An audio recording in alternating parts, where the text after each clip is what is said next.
3 മാസമായി നോർക്ക ക്ഷേമനിധി പെൻഷൻ മുടങ്ങിയതോടെ മുംബൈയിലെയും പരിസര പ്രദേശങ്ങളിലെയും പ്രവാസി മലയാളികൾ കടുത്ത ആശങ്കയിൽ. പെൻഷൻ മാത്രമല്ല, നോർക്ക ഹെൽത്ത് ഇൻഷുറൻസ് പദ്ധതിയുടെ ആനുകൂല്യങ്ങളും ലഭിക്കുന്നില്ലെന്ന പരാതിയും വ്യാപകമാവുകയാണ്.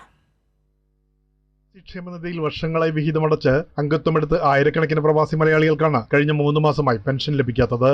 കഴിഞ്ഞ 3 മാസത്തെ പെൻഷൻ കിട്ടുന്നില്ല. വളരെ ദയനീയമായ സ്ഥിതിയിലാണ്. മുംബൈയിലും പ്രാന്തപ്രദേശങ്ങളിലുമായി നിരവധി കുടുംബങ്ങൾ ഈ പെൻഷനെ ആശ്രയിച്ചാണ് ജീവിതം മുന്നോട്ട് കൊണ്ടുപോകുന്നത്.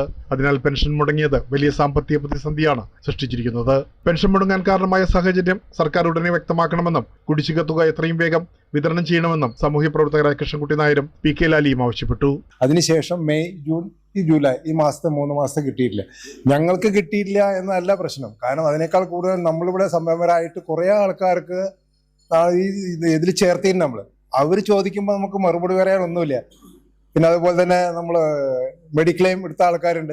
ഞങ്ങൾ ഓരോ മലയാളികളുടെ ഇടയിലും പ്രവാസികളുടെ ഇടയിൽ ചെന്നിട്ടാണ് പ്രവാസി ക്ഷേമനിധി ബോർഡിലേക്ക് അംഗങ്ങളാക്കിയതും നിരന്തര ദ്രവ്യം മാസാമാസം കറക്റ്റായിട്ട് അടച്ചുകൊണ്ടിരുന്നത്. അത് കൃത്യമായിട്ട് കഴിഞ്ഞ 10 വർഷമായിട്ട് ക്ഷേമനിധി ബോർഡിൽ നിന്ന് പെൻഷൻ കിട്ടിക്കൊണ്ടിരുന്നതാണ്. കഴിഞ്ഞ 3 മാസമായിട്ട് പെട്ടെന്ന് അത് നിർത്തലാക്കിയപ്പോൾ അതുകൊണ്ട് ജീവിക്കുന്ന ഒട്ടനവധി പ്രവാസി മലയാളികളുണ്ട്.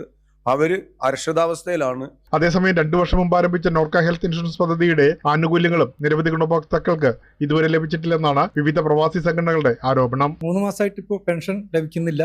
അതുകൂടാതെ ഞങ്ങൾ പരിചയത്തിലുള്ള ഒരുപാട് ആൾക്കാരോട് പറഞ്ഞിട്ട് ഇത് പ്രവാസി അംഗത്ത് എടുക്കുകയും പെൻഷന് വേണ്ടിയിട്ട് പൈസ അടയ്ക്കുകയും ചെയ്യുന്നുണ്ട്. പക്ഷെ ഇപ്പോൾ അവരും നമ്മുടെ അടുത്ത് ചോദിക്കുന്നത് നിങ്ങൾക്ക് കിട്ടിയിട്ടില്ലെങ്കിൽ ഞങ്ങളുടെ ഭാവിയിൽ ഞങ്ങൾക്ക് എന്തായിരിക്കും ഉറപ്പിനി. പ്രവാസികളുടെ സാമൂഹ്യ സുരക്ഷ ഉറപ്പാക്കാൻ രൂപീകരിച്ച ക്ഷേമ പദ്ധതികൾ കാര്യക്ഷമമായി നടപ്പാക്കുകയും മുടങ്ങിയ പെൻഷൻ വിതരണവും ഹെൽത്ത് ഇൻഷുറൻസ് ആനുകൂല്യങ്ങളും അടിയന്തരമായി പുനഃസ്ഥാപിക്കണമെന്നുമാണ് പ്രവാസി സമൂഹത്തിന്റെ ആവശ്യം. സാധാരണ ജനങ്ങളുടെ മുഖത്തെ പുഞ്ചിരിയും സംതൃപ്തിയുമാണ് ഒരു ജനകീയ സർക്കാരിന്റെ മുഖമുദ്ര. പ്രേംലാൽ, കൈലി ന്യൂസ്, മുംബൈ.